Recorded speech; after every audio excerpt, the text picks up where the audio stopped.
YCP అధినేత జగన్ ఒక 2 నెలలకో 3 నెలలకో లేదా ఈ మధ్య ఒక్కసారి రెగ్యులర్గా వస్తున్నట్టున్నారు, ఒక నెలకు ఒకసారి.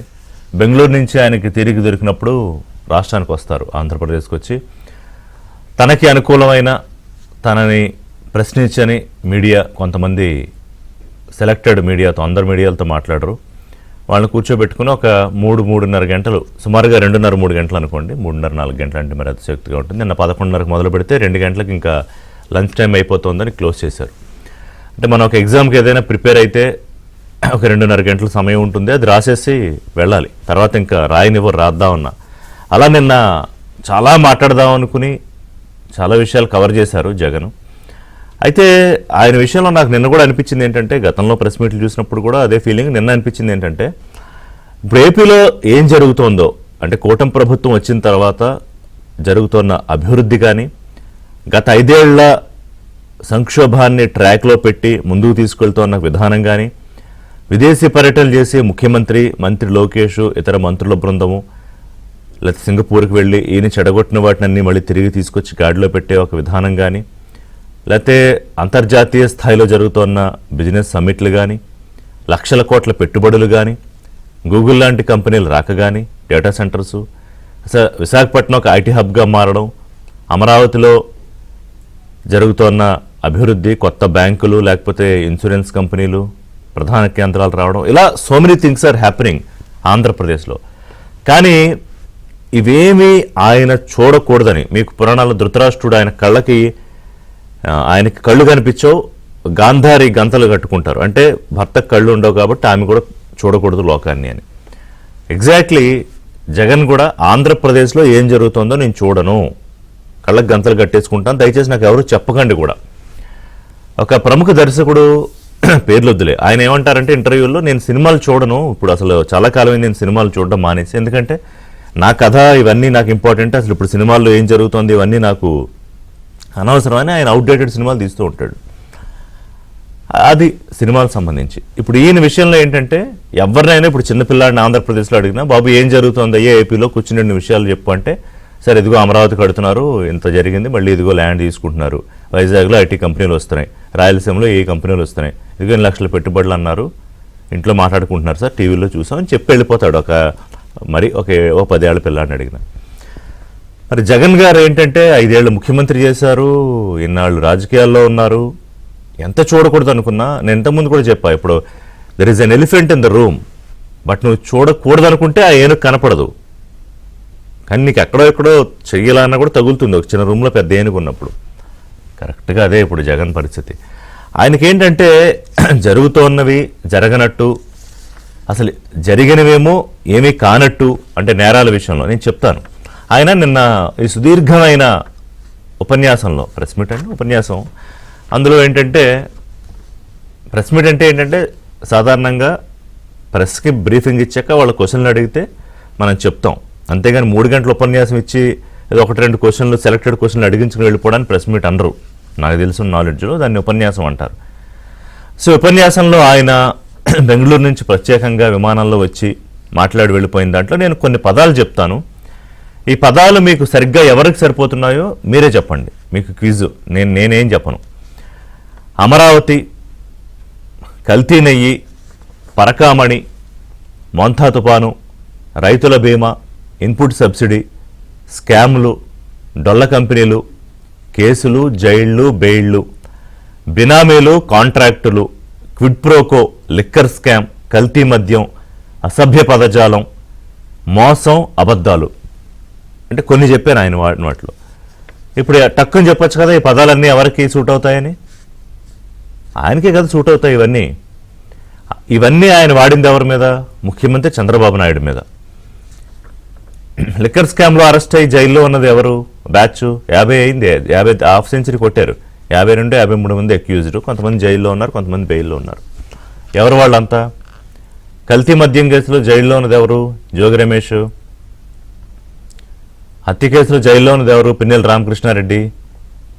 ఇంకో లిక్కర్ స్కామ్లో జైలు నుంచి వచ్చి ఇప్పుడు పార్లమెంట్ కోసం బెయిల్ మీద వచ్చిన మిథున్ రెడ్డి ఎవరు?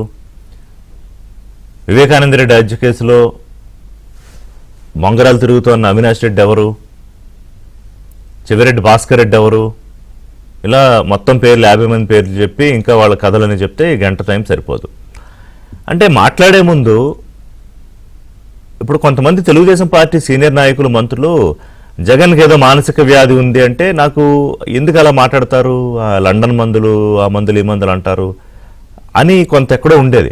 కానీ నిన్న చూసిన తర్వాత అసలు ఆయనకి ఏం జరుగుతోందో, ఆయన ఏం మాట్లాడుతున్నారో, అంటే రప్ప అంటే తప్పేంటన్నప్పుడు, లేకపోతే అసలు అసెంబ్లీలో చంద్రబాబు నాయుడు ఎవరే ఉన్నారు, ఆయన ఎందుకు బాధపడ్డాడు అన్నప్పుడు, లేకపోతే అయ్యో పాపం మిథున్ రెడ్డి, అవినాష్ రెడ్డి, పాపం చెవిరెడ్డి అన్నప్పుడు కొంత అనుమానం కలిగింది. కానీ బట్ నిన్న దాదాపు ఒక నిర్ధారణకి రావాలేమో. అంటే ఇన్ని అసత్యాలా, ఇన్ని అబద్ధపు ప్రచారాలా? ఆయన అంటే 3 గంటలు ప్రిపేర్ అయ్యే మాట్లాడాడు, మనకు అంత టైం లేదు. ఆయన ఏమైతే మాట్లాడాడో దాంట్లో ఏమేమి ఇంపార్టెంట్ ఇష్యూస్ ఉన్నాయో, దాంట్లో సార్కే ఎన్ని ఆయన మీదకే తిరిగి వెళ్తాయో ఇవన్నీ మాట్లాడదాం. ఒక సినిమాలో డైలాగ్ ఉంటుంది కదా, ఏం చెప్తారు అని.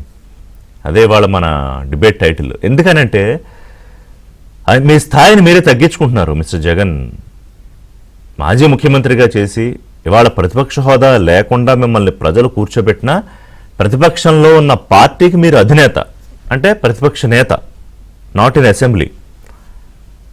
11 సీట్లు ఇచ్చారు, ఆ 151 నుంచి మధ్యలో నచ్చలేదు, అవి తీసేశారు. వై నాట్ 175 అంటే. ఇప్పుడు ఇంకా మీరు ప్రజలు తప్పన్నట్టు, వాళ్ళు ఏదో తప్పుడు నిర్ణయం తీసుకున్నారు అన్నట్టు, ఏదో చంద్రబాబు నాయుడు, పవన్ కళ్యాణ్ వాళ్ళు ఏమార్చి ఓట్లు వేయించుకున్నారు అన్నట్టు మాట్లాడితే ప్రజలకు కూడా నచ్చదు. మీకు ఆల్రెడీ ఆ విషయం చెప్పారు, మీరు ప్రజా కోర్టులో ఓడిపోయారు. న్యాయస్థానాల విషయంలో ఇంకా మీకు నడుస్తోంది, చెల్లుతోంది. కాబట్టి ఇన్నేళ్ళైనా కూడా అసలు ఈయన కేసుల గురించి మాట్లాడడం ఏంటి, బెయిల్ గురించి మాట్లాడడం ఏంటి? 13 ఏళ్లుగా బెయిల్ మీద ఉన్నది ఎవరు? ఏదో వంకలు చెప్పి కోర్టుకి వెళ్లకుండా మొన్న ఇంకా తప్పక కోర్టు అక్షింతలేసి ఫైనల్ నోటీసులు ఇస్తే ఊరేగింపుగా కోర్టుకి వెళ్ళి న్యాయమూర్తికి టైం ఇచ్చి వెళ్ళింది ఎవరు?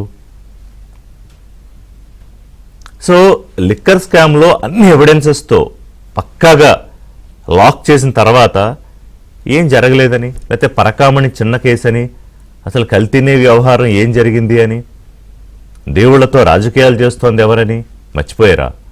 విగ్రహాలు కూలగొట్టింది, పగలగొట్టింది, రథాలు తగలబెట్టింది, హిందూ ధర్మం మీద దాడి చేసింది. ఎప్పుడు జరిగాయి ఇవన్నీ?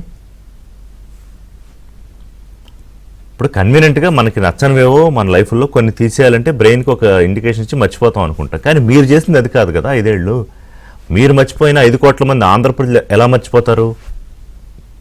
షార్ట్ బ్రేక్ తీసుకుందాం. బ్రేక్ తర్వాత అసలు ఏంటి వ్యవహారం, మాట్లాడింది ఏంటి, దీని మీద తెలుగుదేశం పార్టీ నాయకులు ఏం చెప్తారు చూద్దాం. సో డివి శ్రీనివాస్ గారు రాజకీయ విశ్లేషకులు జాయిన్ అవుతున్నారు. అలాగే పిల్లి మాణిక్యరావు గారు తెలుగుదేశం పార్టీ సీనియర్ నాయకులు, లిడ్ క్యాప్ చైర్మన్, పోడి తిరుపతిరావు గారు బీజేపీ సీనియర్ నాయకులు. నమస్కారం అండి ముగ్గురికి. సో మాణిక్యరావు గారు, ఇప్పుడు నిన్న మీరు చూసారో లేదో, నేను కొంత అంటే 130-140 వరకు చూసాక ఇంకా ఆకలేసింది. ఆయనకి ఆకలేయట్లేదు, ఆయన ఏం ముగించట్లేదు. అప్పటికే 2.5 గంటల ఎగ్జామ్ అయిపోయింది. ఆ చివరిలో కాసేపు ఇంక చూడలేదు. కానీ ఓవరాల్గా అర్థమైంది ఏంటంటే ఆయనకు అసలు ఏపీతో సంబంధం లేదు. పాయింట్ నెంబర్ 1, గతంలో ఆయన ముఖ్యమంత్రిగా చేశాడు కానీ రాష్ట్రంతో ఇప్పుడు ఆయనకి సంబంధం లేదు, నాకు అర్థమైంది. రెండోది, పోనీ ఎవరిని అడిగినా, నాలాంటి వాళ్ళలో మీలాంటి వాళ్ళలో, పోనీ ఆయనకి నచ్చిన వాళ్ళని అడిగినా అసలు బాబు ఏం జరుగుతోంది ఏపీలో అంటే కూడా ఏదో 4 మాటలు చెప్తారు ఆయనకి. అది కూడా ఆయన తెలుసుకోవట్లేదు. Point number 2. పాయింట్ నెంబర్ 3, ఆయన వేరే ఏదో లోకంలో ఉన్నాడు. మనం ఏదో భ్రమల్లో ఉండి మాట్లాడతారు కదా, ఏదో గుర్తొచ్చింది మాట్లాడడం అని నాకు అనిపించింది. అది కాదు ఋషి గారు, ఆయన చాలా తెలివిగా ప్రతిదాన్ని చాలా మ్యానిపులేటివ్గా మాట్లాడాడు అని ఒకవేళ మీకు అనిపిస్తే మీరు చెప్పండి. నమస్కారం అండి. మీకు, శ్రీనివాసరావు గారికి, తిరుపతిరావు గారికి, వీక్షకులందరూ కూడా నమస్కారం. ఖచ్చితంగా నేను మీతో పాటు ఏకీభవించను. ఓకే. ఏకీభవించను అంటే ఎందుకు ఏకీభవించనంటే, జగన్మోహన్ రెడ్డి అనేటువంటి వాడు సమాజంలో మనిషిగా, సమాజంలో ఒక ముఖ్యమంత్రిగా చేసినటువంటి వ్యక్తిగా, సమాజంలో లక్షల కోట్లకి అధిపతిగా, సమాజంలో ఒక మాజీ ముఖ్యమంత్రి కొడుకుగా, వీటన్నిటికీ ఒక మనిషిగా చలామణి అవుతా ఉన్నాడు. ఇతను తీసుకెళ్లి ముందు మెంటల్ హాస్పిటల్లోనో జైల్లోనో పడేసే నేను మీరనే మాటలకి ఏకీభవించేవాడిని. కాబట్టి నేను ఏకీభవించను. నేనేమంటానంటే, జగన్మోహన్ రెడ్డి అనేటువంటి వాడు ఆధునిక నేరస్తుడు. చాలా క్లియర్ గా చెప్తున్నా.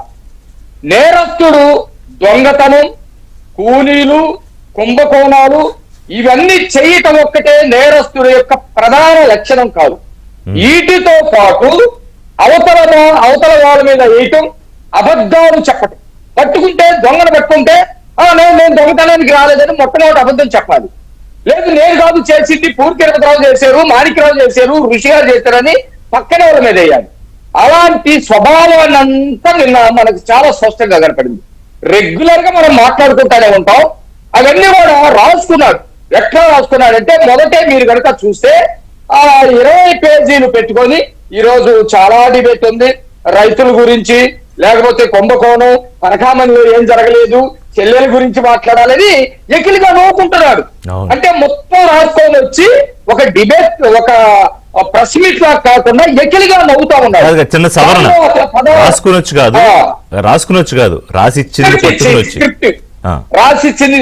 ఇది నేను ఖచ్చితంగా మీతో ఒప్పుకుంటాను. ఎందుకంటే అతని దగ్గర డబ్బులు తీసుకొని, నేను పేరు కూడా చెప్తా, సిగ్గుపడను, ఒక ఈశ్వర్ లాంటి జర్నలిస్టు, లేకపోతే ఇంకొకరు శ్రీనివాసరావు లాంటి వాళ్ళు డబ్బుల కోసం ఏ పదాలైనా రాసి ఇవ్వటం కోసం, ఎవరినైనా తిట్టడాన్ని, ఏ తల్లులు వ్యక్తిగతాన్నైనా హరణం చేయడానికి సిద్ధంగా ఉండి స్క్రిప్టులు రాసేవాళ్ళు ఉన్నారు. కాబట్టి రాసిచ్చినటువంటి స్క్రిప్ట్ పెట్టుకున్నాడు. దానిలో చూస్తే మంచి అడగనుకోవచ్చాడు, ప్రేమ, ద్వేషం, మర్యాద, అమర్యాద, సంతోషం, కష్టం, స్వచ్ఛత, కుట్రలు, మమకారం, అహంకారం, ఇట్లా వీటన్నిటిని వ్యతిరేక పదాలు అంటారు.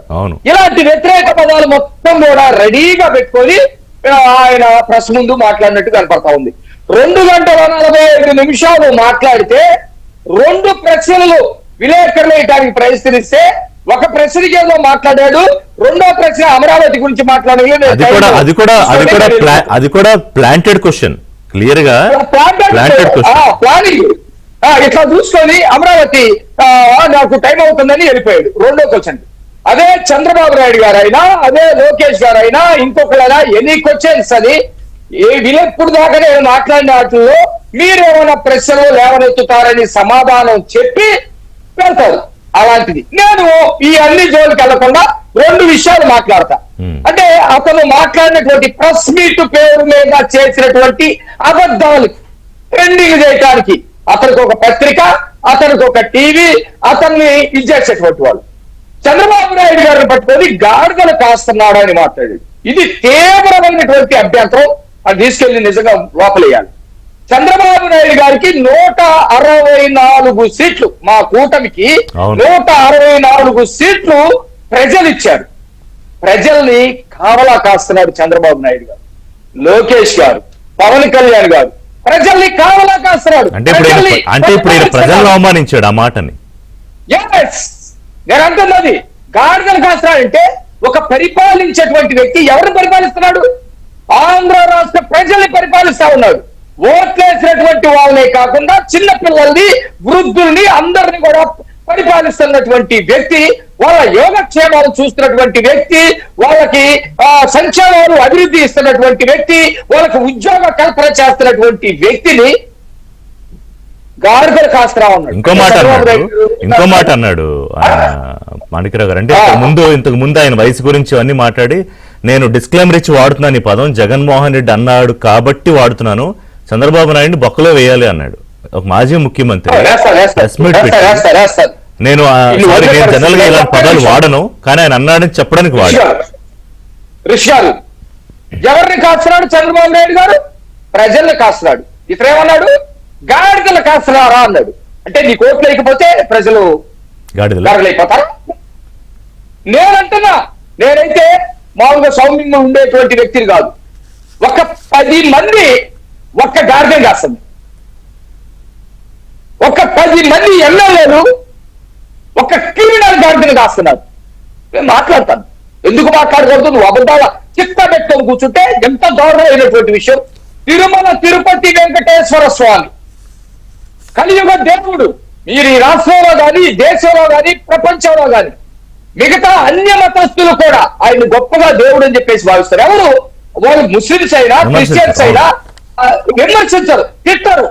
అలాంటి దేవుడికి, కలియుగ దేవుడికి కానుకలు ఇస్తే ఆ కానుకలు దొంగతనం చేసినటువంటి వ్యక్తిని, రవికుమార్ని ఎటిలుగా నవ్వుతూ చిన్న చోరీ అండి, 9 డాలర్లు ఇస్తే ఆ పాపం ఆయన 14 కోట్లు ఇచ్చాడట. 9 ఈ డబ్బులు, విదేశీ డబ్బులు 9 తీసుకున్నాడు. వాటి కాస్ట్ 72,000, 40 కోట్లు ఇచ్చాడండి. 14 కోట్ల, సారీ 14 కోట్లు ఇచ్చాడండి. ఏంటండి, ఏం మాట్లాడతారు? హిందూ సంస్థలు ఏం చేస్తాయి? ఊరికే ఎవడన్నా ఒక మాట మాట్లాడితే ఈ విదేశాలు వస్తారు కదా. అంటే తిరుమల తిరుపతి వెంకటేశ్వర స్వామి ఉంగరం, ఆయన చేసుకున్నటువంటి ఉంగరం, అది విలువ 1 కోటి రూపాయలు కావచ్చు. ఎవరో పెద్ద ధనవంతుడు నేను 1000 కోట్లు ఇస్తా, ఆ ఉంగరం తీసుకొచ్చి ఇవ్వండి అని అంటే ఆ 1000 కోట్లు 100 కోట్లు చేసేటువంటి ఉంగరానికి 1000 కోట్లు ఇస్తున్నాడు కదా, తీసుకుంటే తప్పేదంటారా? ఇతరు ఏం మాట్లాడతాడు? ఎక్కిలి నవ్వు. అంటే అసలు ఈడవుడు సెటిల్మెంట్ చేయడానికి నేను వేసినటువంటి రూపాయి, స్వామి వారికి కానుకగా ఇచ్చినటువంటి నా రూపాయి స్వామి వారికి చెందాలి. అది నాకు, నా కుటుంబానికి, నా పిల్లలకి. కోర్టు ధర్మాసనం కూడా చాలా సీరియస్ అయ్యి అక్షింతలు వేసింది, ఎవరు మీరు రాజీ చేసుకోవడానికి అని.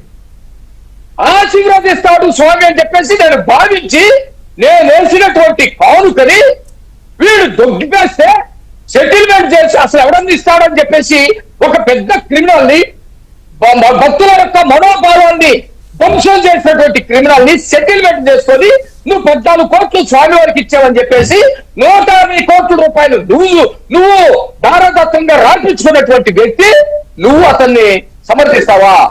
వాళ్ళ చెల్లిని పట్టుకొని ఏం మాట్లాడతాడు తెలుసా? నేను ఒక ఇంట్రెస్టింగ్ చూపిస్తాను, చాలా ఇంట్రెస్టింగ్ ఉంటది. మా చెల్లి ఫలానా వాళ్ళు ఇట్లా చేశారు అని చెప్పేసి మాట్లాడుతున్నాడండి. వాళ్ళ చెల్లిని అవమానించింది, వాళ్ళ చెల్లి చీరను అవమానించింది. ఆ చంద్రబాబు నాయుడు దగ్గరికి వెళ్తే ఏదో ఇజ్జాటానికి వెళ్ళింది అని చెప్పి మాట్లాడి ఎంత అవమానించినటువంటి, వాళ్ళ చెల్లిని అవమానించినటువంటి వ్యక్తి ఇతనై వాళ్ళ చెల్లిని ఈ రోజు తీసుకొస్తాడు. ఆ రోజు ఎన్నికల కోసం తీసుకొచ్చాడు. నేను 3 విషయాలు చెప్తానండి, ప్లీజ్ నాకు ఒక 1/2 నిమిషం ఇవ్వండి. అత్యంత దారుణమైనటువంటి హత్యకి,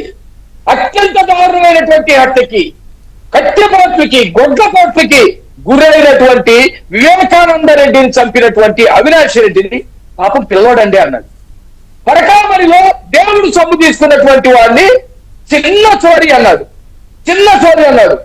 అత్యంత రాజ్యాంగంలో అత్యంత విలువైంది, పరిపాలన కోసం ఒక మార్గాన్ని వేసింది ఎన్నికల సిస్టమ్ లో ఈవీఎంలు దొంగలించినటువంటి వాడిని, ఈవీఎంలు పగలగొట్టేటువంటి వాడిని, ఏమి వాడు ఓడిపోతున్నాడని చెప్పేసి ఈవీఎంలు పగలగొడితే తప్పేంటి అని చెప్పేసి మాట్లాడేది. అదే ప్రజలందరికీ దేవుడుగా ఉండి ప్రసాదాలు అత్యంత పవిత్రంగా భావిస్తారంటే అంటే ఒకటి మాణిక్యరావు గారు, నిన్న ఇది మంచిగా జరిగింది. ఎందుకంటే ఇంకా కొంతమంది ఎవరైనా ఏదో పొరపాటు జరిగిపోయిందేమో గత ఎన్నికల్లో, ఇంకా కొంతమంది ఓట్లు వేశారు కదా, నేనేమి ఎవరిని తప్పట్టట్లేదు, వాళ్ళ ఇష్టం.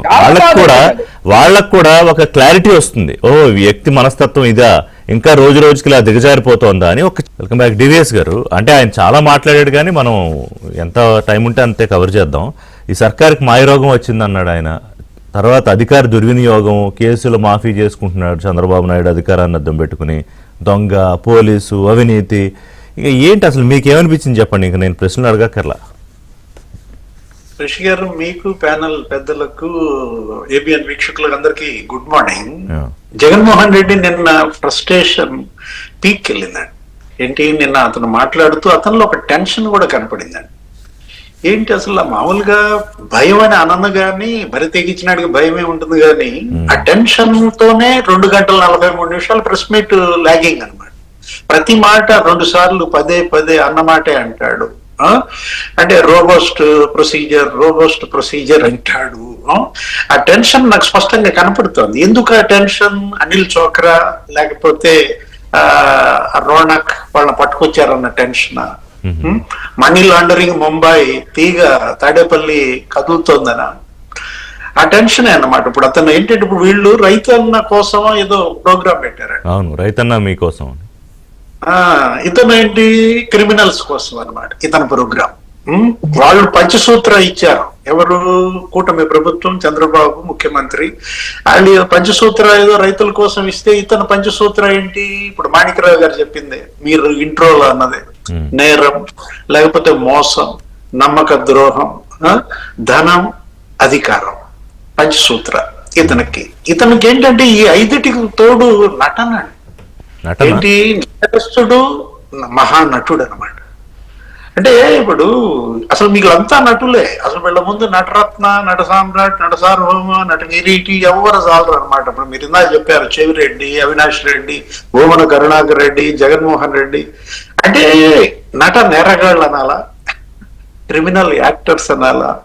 మనం తీసుకున్నట్లయితే అతను నిన్న మాట్లాడిన దాంట్లో చూసారా ఆ మైండ్ గేమ్ ఏ స్థాయికి అతను ఆడుతున్నాడంటే వైవి సుబ్బారెడ్డిని తీసుకొచ్చి అశోక్ గజపతి రాజుతో పోలుస్తాడు. అవును. ఎక్కడ సుబ్బారెడ్డి, ఎక్కడ అశోక్ గజపతి రాజు? పివిజి రాజు కొడుకండి అశోక్ గజపతి రాజు 14,780 ఎకరాలు దానం చేశారు. 108 ఆలయాలకు ఆయన ధర్మకర్త. ఇవాళ గోవా గవర్నర్. అరే 13 ఏళ్లు రాష్ట్ర మంత్రిగా పనిచేశాడు, 4 ఏళ్లు కేంద్ర మంత్రిగా పనిచేశాడు, గవర్నర్ గా ఉన్నాడు. ఆయన్ని అరెస్ట్ చేయలే అంటాడు. ఇప్పుడు అంటే ఏంటి? పరకామణి కేసు చిన్నాన్న అరెస్ట్ అవుతాడన్న టెన్షనా? కల్తీ నెయ్యి కేసులో సుబ్బారెడ్డి అరెస్ట్ అవుతాడన్న టెన్షనా? భూమన అరెస్ట్ అవుతాడన్న టెన్షనా?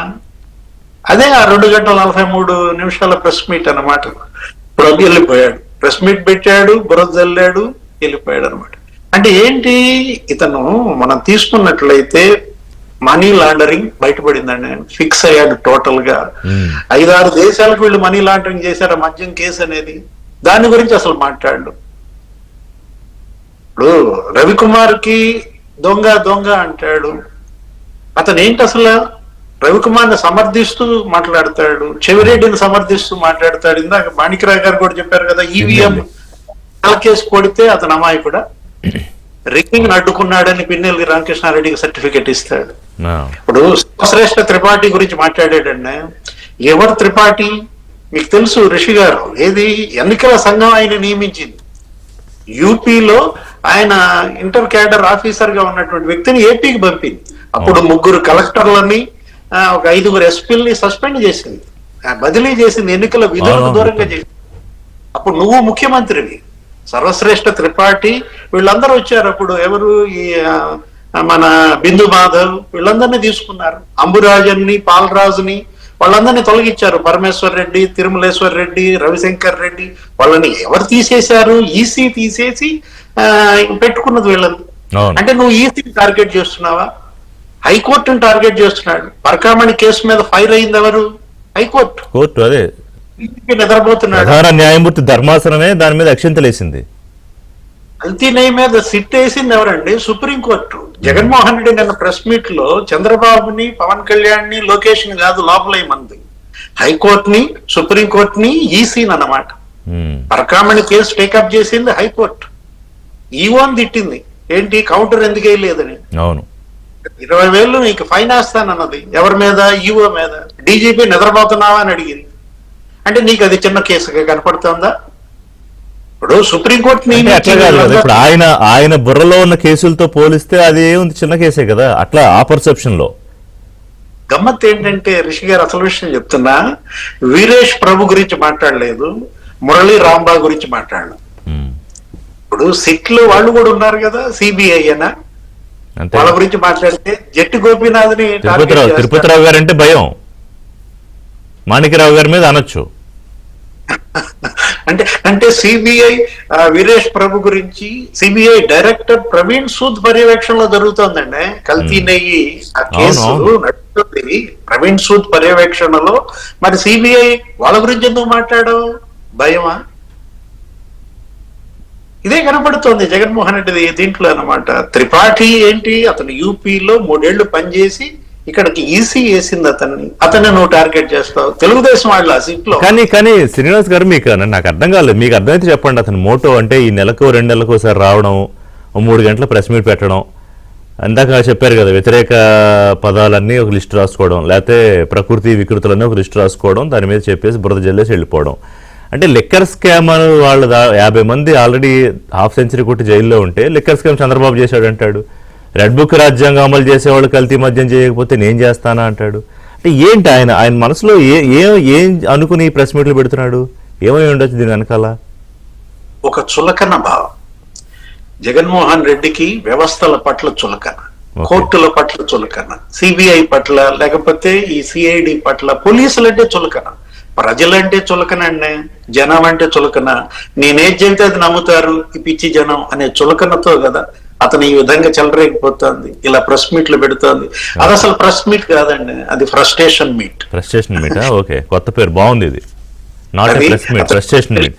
ఏ ప్రెస్ మీటో గంటో అరగంటో పోనీ సమాధానాలు ప్రశ్నలు ఉంటాయి, ఉపన్యాసాలు ఇచ్చిపోరు కదా సభల్లో ఇచ్చినట్టు. రైట్. తిరుపతిరావు గారు, ఇప్పుడు మీ వంతు అంటే విశాఖ స్టీల్ ప్లాంట్ గురించి కూడా ఆయన మాట్లాడాడు. మరి ఆయన ఉన్నప్పుడు అసలు ఏం ప్రయత్నం చేశాడు, ఏమైంది? తర్వాత ఇందాక నేను కాన్షియస్గానే అన్నాను, తిరుపతిరావు గారు అంటే భయం జగన్కి, అంటే మోడీ అంటే భయం, అమిత్ షా అంటే భయం, మాధవ్ అంటే భయం, మాణిక్యరావు గారును లేకపోతే అక్కడ ఇంకా ఎవరున్నారు తెలుగుదేశం పార్టీ నాయకులు అంటే ఏదైనా అనేసి పోవచ్చు. పవన్ కళ్యాణ్ అయితే ఇప్పుడు పవన్ కళ్యాణ్ కూడా ఏదైనా అన్నట్లేడు నిన్న, లోపల వేయాలన్నాడు. ఓకే, వాళ్ళ ముగ్గురిని లోపల వేయాలన్నాడు తిరుపతిరావు గారు. తెడ్డకోతే వన వల్ల చర్చిందని ఒక సామెత ఉంది. తను ఎలాగూ లోపల నుండే వచ్చాడు కాబట్టి, ఈ రాష్ట్రానికి ముఖ్యమంత్రి అయిపోయాడు కాబట్టి ఇప్పుడు అందరూ లోపల వేయాలంటాడు. పవన్ కళ్యాణ్ లోపల వేయడానికి ఉన్న ఆధారాలు ఏమిటి అనేది చెప్పలేడు కదా. లేకపోయినట్టయితే చంద్రబాబు నాయుడు గారికి లోపలేసి ఏం సాధించాడు అనేది కూడా ఆయనకి తెలిసి వచ్చింది. అది పరిమితం అవడానికి ప్రధాన కారణాలు అవే కదా, పవన్ కళ్యాణ్ ట్రోల్ చేయడం, చంద్రబాబు నాయుడు గారు లోన్ వేయడం. కాబట్టి అది ఇప్పుడు ఎన్ని చేసే వాళ్ళకి అదే గుర్తొస్తాయని చెప్పేసి, నేను పుట్టిన నుండి ఒక సంస్కృతిలో పెరిగినప్పుడు నా చుట్టూ ఉన్నటువంటి సంస్కృతి నన్ను ప్రభావితం చేస్తారు కదా. ఇక్కడ గమనించాల్సింది ఋషి గారు, మీరైతేనేమి, ఇంట్రోలు అయితేనేమి, లేకపోతే పెద్దలు మాణిక్యాలరావు గారు అయితేనేమి, లేకపోతే పెద్దలు శ్రీనివాస్ గారు అయితేనేమి, అంటే నెగిటివ్ తోనే మనం స్టార్ట్ చేయాల్సి వచ్చింది. ఎందుకంటే ఆ కాంటెక్స్ట్ అలా డిమాండ్ చేస్తుంది. కానీ నాకు ఎందుకో ఒక పాజిటివ్ తో స్టార్ట్ చేద్దాం అనిపించింది. ఏంటంటే ప్రజాస్వామ్యంలో ప్రభుత్వము, ప్రభుత్వాధినేత తర్వాతి స్థానం అవునన్నా కాదన్నా ఏ మంత్రికి చెందదండి, ప్రతిపక్ష నేతకే చెందుతుంది ప్రజాస్వామ్యం. ఈయన హోదా ఉందా లేదా, అడుగుతున్నాడా లేదా, అడిగితే ఇస్తావా లేదా, ఇవన్నీ వేరే అంశాలు. అయితే ఈ రాష్ట్రానికి 10 సీట్లతో వచ్చినా సరే ప్రతిపక్ష నేతే. ప్రతిపక్ష నేతగా ఈ రాష్ట్రంలో ఉండడం లేదు సరే కదా, కనీసం ఈ రూపేనైనా అప్పుడప్పుడు రాష్ట్రానికి వస్తూ గంటో 2 గంటలు 3 గంటలు ప్రెస్ మీట్ అనేది కాదు, అదేదో పాత సినిమా. మీరేదో సినిమాతో ఆగిపోయారు, కొత్త సినిమా లేదు, అసలు చూసే ఓకే అవుతుంది. పాత సినిమా చూపించాడు కాబట్టి సంతోషిద్దామని చెప్పేసి నేను పాజిటివ్ గా ఆలోచిస్తున్నా. ఎందుకు అని సార్, అట్లీస్ట్ ఏం వాగాడా, ఏం మాట్లాడా, లేకపోతే ఈ రాష్ట్రానికి ఆ మాటల వల్ల ఏమైనా ఉపయోగం ఉందా, లేకపోతే ఏంటి వాళ్ళ పేపర్లో రాసుకోవడానికే, వాళ్ళ టీవీలో చూపుకోవడానికే, ఇవన్నీ అంశాలు పక్కన పెడితే కనీసం ప్రతిపక్ష నేత ఈ నెలకో 2 నెలలకు ఒకసారి ఇలాగైనా వచ్చి కనబడుతున్నాడు అంటే ప్రజాస్వామ్యం గర్విస్తుందని చెప్పేసి నేను భావిస్తాను. ఎవరైనా అదే భావించాలి. సరే, వ్యాఖ్యానాలకు వస్తే ఇక్కడ మనం ఒకటి ఆలోచించాలా. ఇప్పుడు దొంగ ఎప్పుడు కూడా అంటిల్ అందరినో ఈ దేశ చరిత్రలో, నేర చరిత్రలో 100 మంది అభియోగాలు మోపడినటువంటి నేరస్తులు ఉన్నారనేసి అంటే ఒక సర్వే ప్రకారం కేవలం 10 మంది మాత్రమే అప్రూవల్స్ ఉంటారండి. అందులో అప్రూవల్ గా మారిన వాళ్ళు, ఈ అప్రూవల్ మారిన వాళ్ళే నేను చేశాను, దీనికి కారణం ఇది, నన్ను క్షమించండి అని అడుగుతాడు. కానీ మిగతా 90 మంది ఎప్పుడు చేయలేదని చెప్తాడు. సో ఆయన మెజారిటీ వర్గం వైపు ఉన్నాడు జగన్మోహన్ రెడ్డి, నేనేది చేయలేదు. రెండవది ఏంటంటే ఆయన ఈ రాష్ట్రంలో ప్రధాన ప్రతిపక్ష నేతగా వచ్చాడు. ఇది రాష్ట్రం విడిపోయినటువంటి మొదటి సందర్భం. రెండో పద్ధతి రాష్ట్రానికి ముఖ్యమంత్రి అయ్యాడు. అప్పటికే ఆయన మీద ఏమీ కేసులు లేకుండా నిర్దోషిగా ఉన్నటువంటి వ్యక్తి అయితే కాదు. కరెక్ట్. దాదాపు 38 కేసులు వివిధ రూపాల్లో ఉండి 10-15 ఏళ్ళు ఆ కేసుల కోసం కోర్టులో తిరిగి కోర్టులో బెయిల్ తెచ్చుకొని ప్రజా క్షేత్రంలో ఉండి ప్రతిపక్ష నేత అయ్యాడు. ఆ తర్వాత రాష్ట్రానికి ముఖ్యమంత్రి అయ్యాడు. తర్వాత ఏది అవ్వలేదు అనుకోండి, అది వేరే విషయం. ఏది అవ్వలేదు ఓకే, ఆ పరిస్థితి లేదు. సో ఈ నేపథ్యంలో చూసేటప్పుడు మనిషి ఆ విధంగా మాట్లాడకుండా వేరే విధంగా మాణిక్యాలరావు గారు మాట్లాడినట్టు, లేకపోయినట్టయితే పెద్ద శ్రీనివాస్ గారు మాట్లాడినట్టు మాట్లాడతాడు అని ఎవరు అనుకోవడానికి అవకాశం లేదు. ఆయన వచ్చినటువంటి మాట అలాంటిది. నేను వచ్చినటువంటి మాట ఏదైతే నేను నా తాలూకా మాట అదే అవుతుంది కదా.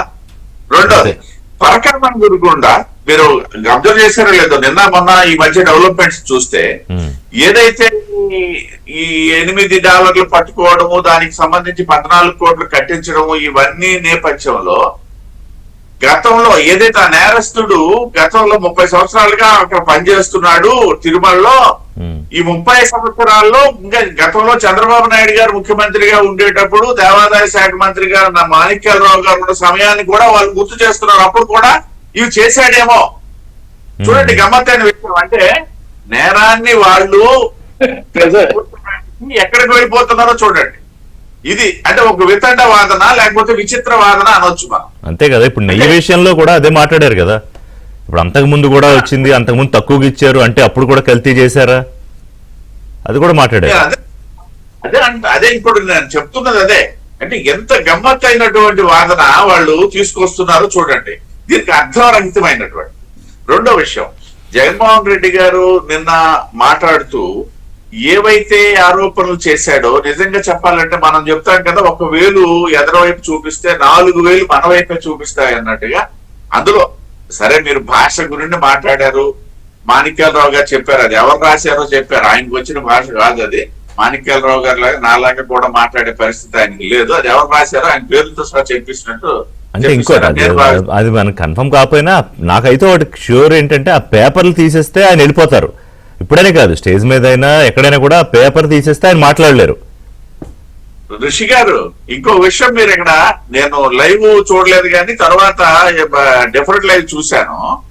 మీరు గమ్మత్తైన విషయం ఏంటంటే, ఆ పేపర్లో కూడా ఆయన ఏది మాట్లాడుతున్నాడు, ఏది మాట్లాడాలా, ఎక్కడ అనేది కూడా ఆయనకి అంత అవగాహనతో లేడండి. చూస్తూ ఏది దొరికితే అదే మాట్లాడుతున్నాడు. మీరు అబ్జర్వ్ చేయండి కావాలంటే, అది కూడా తెలిసిపోద్ది మనకి కాస్త ఆలోచనతో చూసినట్లు. అవును, అంటే స్క్రిప్ట్ అయితే ఇచ్చారు, అది కూడా అంత ప్రాపర్ గా ప్రిపేర్ అయ్యి డైలాగ్ చెప్పినటువంటి పరిస్థితి లేదు అక్కడ. మళ్ళీ దాంట్లో కూడా ఉన్నాయి అవన్నీ. అయితే ఎందుకు ఇప్పుడు కాదు, ఎందుకు మాకు ఇది అంటే, ఎందుకు ఆంధ్రప్రదేశ్ ప్రజలకి ఏంటిది 3 నెలలకు 2 నెలలకు ఒకసారి, ఏం అవసరం, ఏం ఉపయోగం? సార్ రషి గారు, మాకైతే మా కూటమి ప్రభుత్వానికి అయితే అవసరం అని మేము భావిస్తాం. ఎట్లా? ఎందుకు అది నేను ఒక చిన్న ఎగ్జాంపుల్ చెప్తా. నిన్న ఇప్పుడు ధాన్యానికి సంబంధించి కూడా ఆయన ప్రస్తావించాడు. గతంలో ఏదో జరిగిపోయింది, ఇప్పుడు ఏం జరగట్లేదని చెప్పి. రైతులకు సంబంధించి సమస్యలు ఇవాళ తక్కువ, రేపు ఎక్కువ, మొన్న ఎక్కువ అని మాట కానీ లేకుండా ఉంటాయని చెప్పడానికి ఎవరు సిద్ధంగా లేవు. నేను కానీ మా మాణిక్యాలరావు గారు. ఎందుకంటే పెద్ద సెగ్మెంట్. నిన్న నేను వెళ్ళి ఒక తహసీల్దార్కి ఒక రిప్రజెంటేషన్ ఇచ్చాం. మా జిల్లా అధ్యక్షుడు మేమందరం కలిసి వెళ్ళి, అయ్యా కొంచెం ఎక్కువ తూకంలో ఎక్కువ తీసుకుంటున్నారట మిల్లర్స్ సంబంధించి. ఇప్పుడు అవన్నీ వచ్చి ముఖ్యమంత్రి చంద్రబాబు నాయుడు గారు, ఉప ముఖ్యమంత్రి పవన్ కళ్యాణ్, నరేంద్ర మోడీ గారు వచ్చి చూడరు కదా. ఆ బాధ్యత అనుకుంటారు, మేము చూస్తాం. అయితే నేనేమంటాననేసి అంటే, ప్రతిపక్ష నేత రావడము, ఆరోపణలు చేయడము అవసరం ప్రజాస్వామ్యానికనే మేము భావిస్తాం. కానీ ఆరోపణలు అంటే కాదు, ఎప్పుడు ఆయన కన్స్ట్రక్టివ్ గా ఎప్పుడు ఆయన తెలిసాక చేయలేదు కదా. పోనీ రాజకీయాల్లో వనమాలు నేర్చుకున్నాక అనేది అదే మొదట పాజిటివ్ గా స్టార్ట్ చేస్తానడానికి కారణం అదే. ఎందుకంటే ఈ మధ్య కాలంలో మేము పాజిటివ్ వేతో మాట్లాడడానికి అవకాశం లేకుండా పోతుంది. మాది మేము చెప్పుకోవడానికి కూడా అవకాశం లేకుండా పోతుంది కదా. పెద్ద ప్రాబ్లం అయిపోయింది అనమాట. మాది మేము చెప్పుకోవడానికి వేదిక లేకుండా పోయింది. కాబట్టి నేనేమంటాననేసి అంటే, అయ్యా ప్రతిపక్ష నేత గారు, మీరు ప్రజాస్వామ్యానికి విలువనిచ్చి రాష్ట్రంలో ఉండండి, పోనీ ఉండకపోతే లేదు రండి, కాకపోతే ఫ్రీక్వెన్సీ పెంచండి, పెంచి మీరు ఏది మాట్లాడినా మేము సమాధానం చెప్పడానికి. ఫ్రీక్వెన్సీ పెంచండి అంటారు ఆయన. వారానికి ఒకసారి 3 గంటల ఎగ్జామ్ రాస్తే ఎట్లా? ఇప్పుడు నెలకోసారి అయితేనే తట్టుకోలేకపోతున్నాం. మన ఇప్పుడు ఒక విషయం సార్, ప్రజలు సిద్ధంగా ఉన్నారు సార్ ఆయన ఏం చెప్పినా వినకుండా ఉండడానికి. మనకేం పోయింది? ఇప్పుడు ప్రజల్లో స్పందన లేదు కదా. నిన్న మనం ఆయన మాట్లాడాడు, ఏమొచ్చింది స్పందన? సోషల్ మీడియా ఆధారంగా ఏమన్నా పాజిటివ్ స్పందన వచ్చిందా? ఆయనకి ఎక్కడైనా చూసారు, అందరూ చేశారా? లేదు కదా. అవును. ఇప్పుడు మాలో ఉన్నటువంటి తప్పులు మేమే చూసుకోవాల్సినటువంటి పరిస్థితి ప్రజాస్వామ్యంలో ఉండకూడదు. బలమైనటువంటి ప్రతిపక్షం ఉండాలని చెప్పేసి వాజ్పేయి గారు, లేకపోతే అంతకు ముందు ఉన్నటువంటి చాలా మంది నేతలు మాట్లాడినటువంటి మాటని ఇవాళ నేను కోట్ చేస్తున్నా. బలంగానే ఉండమని కోరుతున్నాం వాళ్ళకి, కానీ అడ్డగోలు బలంగా ఎప్పుడు నిజంగానే ప్రభుత్వంలో లోపాలుంటే అధికార పక్షానికి ఒకవేళ అధికారం తలకెక్కేసి ప్రజలు పట్టకపోతే దాన్ని దృష్టికి తీసుకొస్తే అది ఉపయోగపడుతుంది ఎవరికైనా. కానీ ఇవి లేనిపోని మాటలు, అబద్ధాలు, అసత్యాలు, ప్రభుత్వం చేసే కనీసం దాన్ని మంచి అని చెప్పక్కర్లేదు కానీ ప్రజలకి మరో రకమైన ఆలోచన కల్పించే మాటలు. అసలు అంటే అవినీతి గురించి జగన్మోహన్ రెడ్డి మాట్లాడితే అంతకన్నా ఇంకో కామెడీ ఇంకేమైనా ఉంటుందా తిరుపతిరావు గారు? దెయ్యాలు వేదాలు వల్లించడం, ఒక పెద్ద సామెత ఉంది, దెయ్యాలు వేదాలు వల్లించడం. అంతకంటే పెద్ద మనం మాట్లాడాల్సిన పని లేదు కదా. మాణిక్రావు గారు క్విక్ గా క్లోజ్ చేసేద్దాం మాట్లాడి. అంటే ఇప్పుడు ప్రజా రాజధాని అమరావతి అని దాన్ని ఏదో కష్టపడో లేకపోతే అప్పులు తెచ్చో ఇంకోటో అంటే సెల్ఫ్ ఫైనాన్స్ అయ్యే వరకు ముందు దాన్ని అయితే నిర్మాణం కొనసాగించాలి కదా. ఇంకా కొత్తగా పూలింగ్ చేసుకుంటే దాని గురించి కూడా నేను అవినీతి ముద్ర వేసే ప్రయత్నం చేశారు. అంటే రెగ్యులర్గా ఇంకా దాని మీద విషం కక్కడం అనేది ఆయన ఆపరు. ఏది ఒకప్పుడు అక్కడ 30,000 ఎకరాలు కావాలి లేకపోతే ప్రభుత్వ భూములు కావాలన్న ఆయన మళ్ళీ విషం కక్కడం మొదలెట్టారు. అండ్ సో అన్ని విషయాల మీద అంటే ఇప్పుడు నాకు ఒక విషయం చెప్పండి, ప్రజలు తిరస్కరించారు, కూటమి ప్రభుత్వం బ్రహ్మాండంగా చేస్తూ పవన్ కళ్యాణ్ ప్రతిసారి ఏమంటారు, ఇది 15 ఏళ్ల పాటు ప్రభుత్వం ఉంటుంది. నిన్న కూడా లోకేష్ మాట్లాడుతూ కార్యకర్తల విషయంలో అదే చెప్పారు, మీరు అలగడాలు ఇవేం చేయకండి, ఏమేమి ఉన్నా సర్దుకుని పోవాలి, 3 పార్టీలు కలిపి బ్రహ్మాండంగా ఉండాలని. సో ఇది ఎక్కడో ఆయనకి ఇంకా మనకి లేదు అవకాశం అన్న దాంట్లో వస్తున్న విషయమా ఇది? చెప్పండి,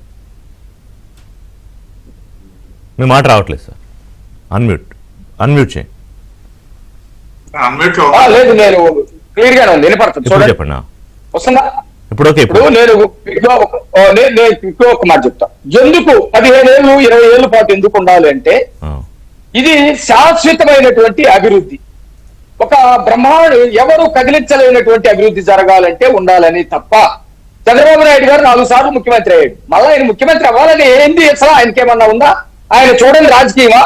అందుకోసం ఒక సుస్థిరమైనటువంటి పరిపాలన ఉంటే తప్ప ఈ రాష్ట్రానికి భవిష్యత్తు ఉండదు అనే ఉద్దేశంతో పవన్ కళ్యాణ్ గారు మాట్లాడినా, చంద్రబాబు నాయుడు గారు మాట్లాడినా, ఎవరు మాట్లాడినా ఒకటి దానికి ఆన్సర్. రెండోది చెబుతా, ఇతను పిచ్చి ప్రెస్ పెట్టి మాట్లాడిన వాటి మీద బోర్డంతా డిస్కస్ చేస్తా ఉన్నాం.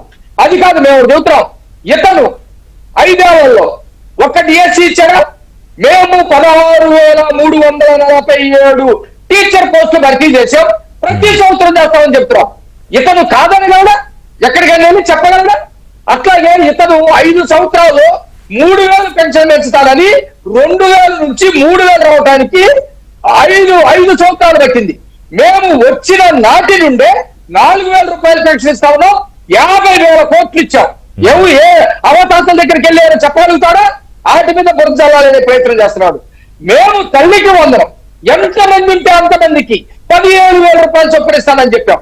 17,000 రూపాయల చొప్పున ఎంతమంది ఉంటే అంతమందికి ఇస్తున్నావు. నువ్వు అదే మాట చెప్పి ఇద్దరికన్నావు, ఒక్కరికి ఇస్తా ఉన్నావు. ఈ విషయం నువ్వు ఏ తల్లి దగ్గరకైనా వెళ్ళి మాట్లాడగలుగుతావా? ఇంకొకటి, నువ్వు అమరావతిని విధ్వంసం చేసావు.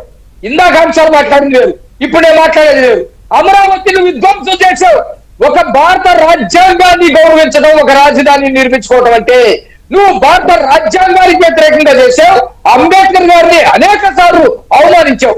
ఐక్యరాజ్య సమితితో సహా ఈ రోజు అంబేద్కర్ గారిని గౌరవిస్తా ఉంటే నువ్వు అంబేద్కర్ గారిని అనేక వ్యవస్థల పరంగా అవమానించావు, పథకాల పరంగా అవమానించావు. ఈ రోజు అమరావతికి రక్షణ కవచాన్ని ఏర్పాటు చేస్తా ఉన్నాం. పోలవరాన్ని నువ్వు ధ్వంసం చేశావు. పోలవరాన్ని టార్గెటెడ్ గా రేపు వచ్చే పుష్కరాల నాటికి 2020 నాటికి పూర్తి చేస్తా ఉన్నాం. ఇవన్నీ కూడా ప్రజల్లోకి వెళ్లకుండా ఉండాలంటే ఆ చేలోకి ఒక పంది దూరి ఆ పంది కనుక చేను మొత్తాన్ని ధ్వంసం చేయాలన్నట్టుగా ఎట్లయితే ప్రవర్తిస్తుందో జగన్మోహన్ రెడ్డి అట్లా ప్రవర్తిస్తారు. కానీ డివిఎస్ గారు ఇప్పుడు మాణిక్యరావు గారు చెప్పినట్టుగా ఒక స్ట్రాంగ్ కోట కట్టేసి ఆంధ్రప్రదేశ్ చుట్టూ ఇక దాన్ని ఎవరు డిస్టర్బ్ చేయని విధంగా కూటమి ప్రభుత్వం పనిచేస్తోంది అని. అప్పుడు జగన్మోహన్ రెడ్డి ఎన్ని ప్రయత్నాలు చేసినా దాన్ని అయితే బ్రేక్ చేయడం అనేది అసాధ్యమేనా ఈ 3.5 ఏళ్లలో?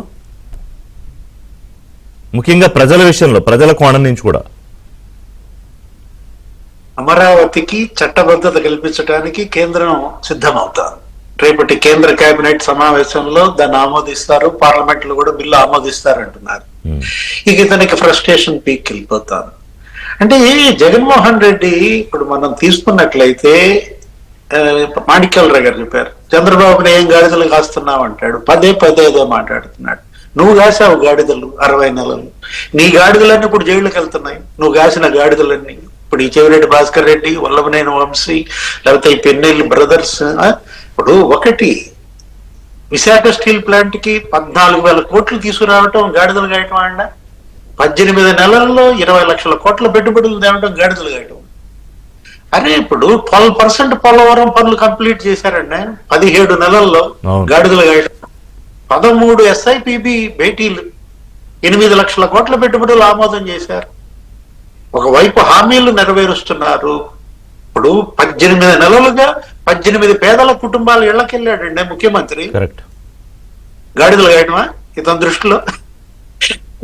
అంటే ఇతను అదే అంటోంది, పిచ్చి పరాకాష్ఠకి చేరిందా, ఫ్రస్ట్రేషన్. ఇంకంటే ఏమి చేయడానికి లేదు, భవిష్యత్తు అంధకారం అయిపోయింది. సో అందులోంచి వచ్చే మాటలుగానే అనుకోవాలి. ఇంకా ఇది జబ్బు కాదండి. ఇదేంటంటే జగన్మోహన్ రెడ్డికి ఏదో జబ్బు ఉంది, లండన్ మందులు అంటారు. ఇది జబ్బు కాదు. ఇదేంటంటే ఇది ఇతను ఒక గేమ్ ఆడుతున్నాడు. ఏంటి? Mind game. ఒక మైండ్ గేమ్ ఆడుతున్నాడు. అంటే ఏంటి? ఈ జనం నేనేం చెప్పినా నమ్ముతారు, నేను చెబితే నమ్మే వాళ్ళు 40% ఉన్నారు, వాళ్ళందరూ నాకు ఓట్లు వేస్తారు అనేటటువంటి పులకన భావం. అదే అది కాదని కూడా ఎక్కడొక్కడ తేలిపోయే మీరన్న ఫ్రస్ట్రేషన్ కూడా బయటపడుతుంది. తిరుపతిరావు గారు ఏం చెప్తారు? క్లోజింగ్ కామెంట్ గారు. స్టీల్ ప్లాంట్ గురించి మీరు ప్రస్తావించారు, నేను మాట్లాడలేదు. స్టీల్ ప్లాంట్ కి సంబంధించి పూర్తి హామీ ఇవ్వడం జరిగింది. పెద్దలు డిఎస్ గారు చెప్పినట్టుగా 14,000 కోట్ల రూపాయల ప్యాకేజీతో పాటు ఇవాళ అక్కడ ఉన్నటువంటి డిజాస్టర్స్ అన్నిటిని సరిదిద్దుతుంటే దానివల్ల ఏదైనా ఉత్పన్నమైనటువంటి పరిస్థితులను కూడా సరిదిద్దుకొని ముందుకు వెళ్తుంటే అసలు స్టీల్ ప్లాంట్ గురించి మాట్లాడే హక్కు అనేది దీనికి లేదు. ఎందుకంటే అధికారంలో ఉండి కేంద్ర ప్రభుత్వంతో సమాలోచనలు చేసి లేకపోయినట్టయితే సర్దుబాటు చేసుకొని స్టీల్ ప్లాంట్ కాపాడుతున్నటువంటి బాధ్యత ఆనాడు విస్మరించి కార్మికుల ముందేళ్ళు కూర్చున్నటువంటి వైసీపీ నాయకులు వీళ్ళు. మా స్థానిక విశాఖపట్నం సంబంధించినటువంటి మంత్రి అయితేనేమి ఇతర పెద్దలే. సో ఇటువంటి వ్యక్తులు ఇవాళ స్టీల్ ప్లాంట్ గురించి ప్రశ్నించే హక్కు వీళ్ళకి ఎక్కడ ఉందండి? వాళ్ళ దాన్ని ఖచ్చితంగా అసలు ఆ ప్లాంట్ యథావిధిగా నడిచే విధంగా చేయడానికి అవసరమైనటువంటి కొన్ని రిఫార్మ్స్ తీసుకొని రావాలి, తప్పదు. అది కాలం ప్రకారం గత ఎప్పుడు అది స్థాపించినప్పుడు 1990లో స్థాపించేటప్పుడు అప్పుడులాగా ఇప్పుడు నడపాలనేసి కుదరదు. కాబట్టి ఆ రిఫార్మ్స్ తీసుకొని వస్తుంటే దాన్ని ప్రైవేట్ చేస్తారు. అందువల్లే దాన్ని రిఫార్మ్స్ తీసుకొస్తున్నారు. అన్ని విషయాల్లో ఎలా అయితే ప్రజలను తప్పుదో పట్టించాలని ప్రయత్నం చేస్తున్నారో ఈ విషయంలో కూడా ఏది వాస్తవాలు కళ్ళ ముందు కనిపిస్తున్నా కూడా అది ఆయన చేసే game. Anyway, thank you very much Tirupathirao గారు, శ్రీనివాస్ గారు, మాణిక్యరావు గారు. ఇది వాళ్ళ బ్రేక్ఫాస్ట్ షో. అప్డేట్స్ కోసం కీప్ వాచింగ్ ఏబిఎన్. అందరూ చూడండి.